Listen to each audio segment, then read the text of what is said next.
Hi guys, welcome back to my channel. This is definitely a different kind of video today. It's a video that I've wanted to make for a really long time, but just didn't really know how to make it. There's a lot of videos I want to make and I haven't because I haven't made this video. I'm not sure why I haven't made it.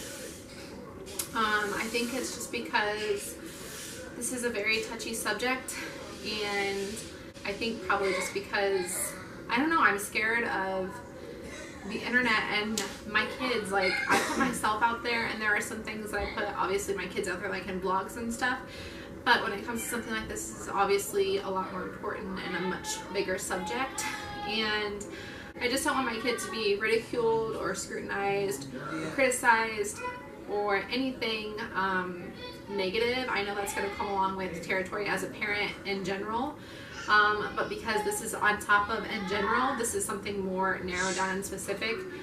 I just don't want that to happen to my kids, and so yeah, I think that's why I haven't made it. There's probably other reasons that I honestly can't even put into thoughts, but I'm sorry that I'm like fidgeting and stuff. It's because I am really nervous to make this video, but I'm gonna go ahead and get started.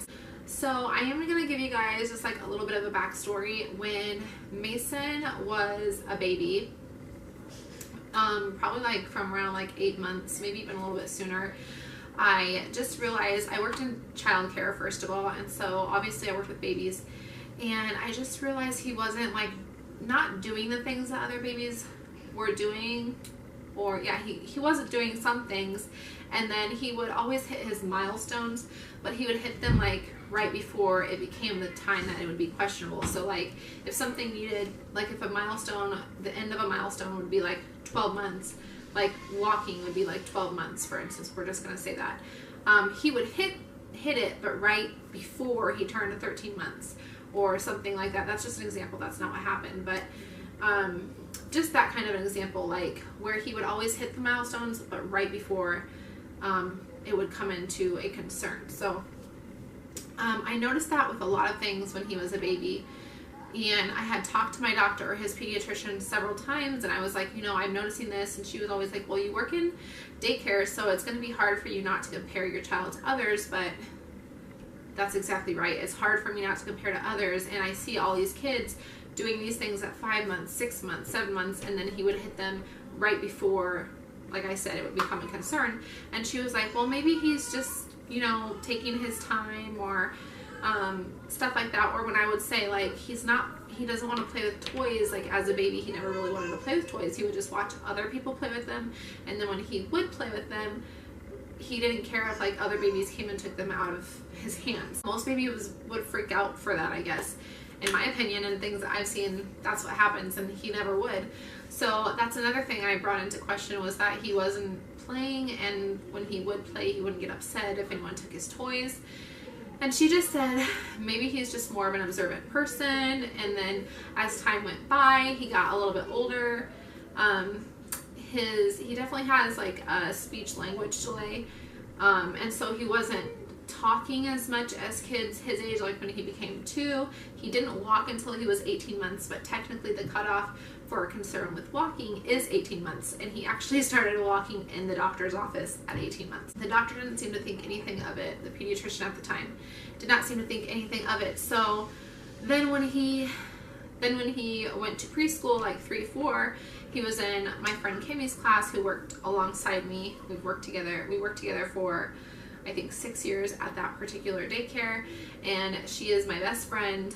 And so when he turned like 3, I think 4 actually is when I was told, when he turned 4, he was in her classroom, and I had noticed some things, again, like I had said, that were happening with him, but not to the point like I had a definitive idea of what was going on. I just thought, like the doctor said, after she told me so many times, that he might just be quirky, just kind of a weird kid, or you know, stuff like that, that I didn't really think anything of it. So I just was like, okay, well, that's just how it is.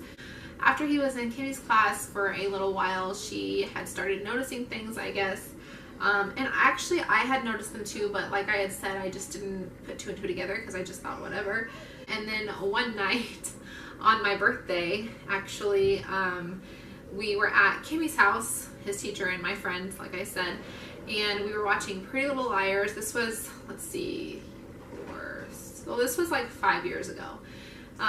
We were watching Pretty Little Liars. It was my birthday, like I said, and after it was over, she was like, hey, I just want you to know you're my best friend. I love you very much. And I was like, oh, thank you. I love you too. Like, that's so sweet. And I thought she was like saying this because it was my birthday. And then she pulled out like a list of things, and she was like, I need to talk to you about Mason and some stuff in the classroom. And I was like, oh, like, what the heck is going on here? And she was like, these are some of the things that I've noticed him doing, and I'm a little bit concerned. I started looking at the items that she had listed, and I was like, oh, I've noticed some of these things too. I was like, I didn't think they were that big of a deal.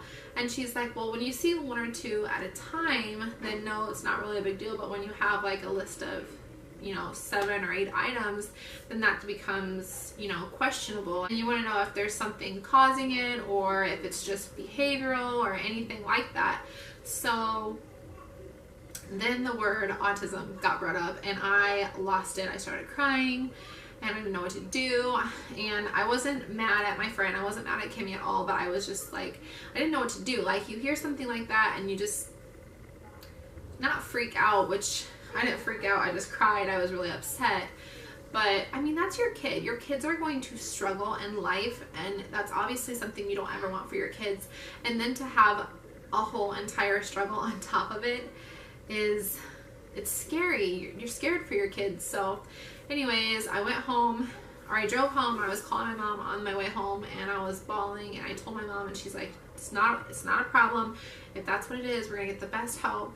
And this whole time I was thinking, like, I told my doctor these concerns. I told her this, I told her that, I told her, everything that I'd already mentioned. And I was thinking to myself, why would she, how did she not notice? Like, why wouldn't she refer me to someone if I had these questions and she just told me that everything was fine? So obviously time goes on, the next couple of days go by. I told my friend, thank you for letting me know. And I spoke to our doctor again and took him to the doctor again, and she still didn't think that what Mason was, the things that Mason was doing, I don't know why I can't speak, did not seem like autism or Asperger's. And I want to just let you guys know, and you guys can probably see in videos and stuff, Mason would be considered like Asperger's, if that was still a term. I've heard that it's not really a term anymore. So he's very mild. Like, you would have to spend a lot of time with him to notice any traits of autism or anything like that, because he's a social butterfly. There's only a few things that you could see probably right away that would give you the idea that he has autism. So like I said, the doctor did not think that he had autism. And so then by the time he went to kindergarten, right before kindergarten started, I requested a screening with the school district. And so we had that screening, and he actually hit 1 point above the IEP for an autism IEP. What happened with that is that he did not qualify for services for like autism through the school, but instead he qualified for a speech and language IEP, which really pissed me off, because if you're only 1 point away, like, why would you not just do an IEP for autism? And the reason, if you're questioning the reason I went through the school, is because, like I said, the doctor did not think anything of it. So, and I wasn't having like any issues. I wasn't having the issues at home that he was having like at daycare. So I didn't think that I needed to like press for a diagnosis or anything like that, being that my doctor didn't think he needed one. And so I just wanted to get something set up for school. So like I said, speech and language IEP is what he was given, which he does have speech, he did have like speech delay. But if you want to know what speech and language delay is, it's kind of like where it's not technically like they can't speak or anything, because Mason can speak, but Christina Laurel, it's where basically someone would say something and he is not processing it, or he doesn't really know how to, or see, now he does, but back then this is what was going on. So some of the things that were being said to him, he would not be able to process them, and vice versa. So he wasn't sure how to communicate with certain things. So he gets the IEP through that school, the school that we were at for kindergarten, and he did amazing with it. Even though he did not have an IEP for autism, he did amazing at that school. So basically, that was how I found out that Mason has autism. And I want you guys to consider what I'm saying when I say Mason has autism rather than Mason is autistic, because I think it's important to understand that autism is only a part of Mason and not Mason. So I don't want to label him, because I'm pretty sure that's just going to be a label put on him throughout his life anyways, and I'm not going to be one to do it. But yeah, that's basically how I found out. I will do more videos like this because I want you guys to know like how I feel. Richie might sit down for a video. I'm going to be doing a why we homeschool video, and it kind of has to do with autism. It's definitely one you're going to want to watch. But yeah, that's basically how I found out, and I just want to say that I love Mason. I love that autism is a part of him, because he seriously is the most badass kid ever, and he would not be who he is had he not had autism. I can say that for sure. He is the best, and yeah. I don't really know where to go with this video other than that's what happened. That's how I found out. So yeah, I hope you guys enjoyed this video. I thought it was going to be a lot longer than that, but that's because I kind of want to like do some more sub videos off of this. So yeah, that's that. And I hope you guys enjoyed this video. Give it a thumbs up if you liked it. Subscribe down below if you want to see more videos like this. I've got a lot of things in store because I am doing basically a channel revamp. This is definitely going to be part of it. So yeah, I hope you guys enjoyed this video, and I will see you guys in the next one. Bye.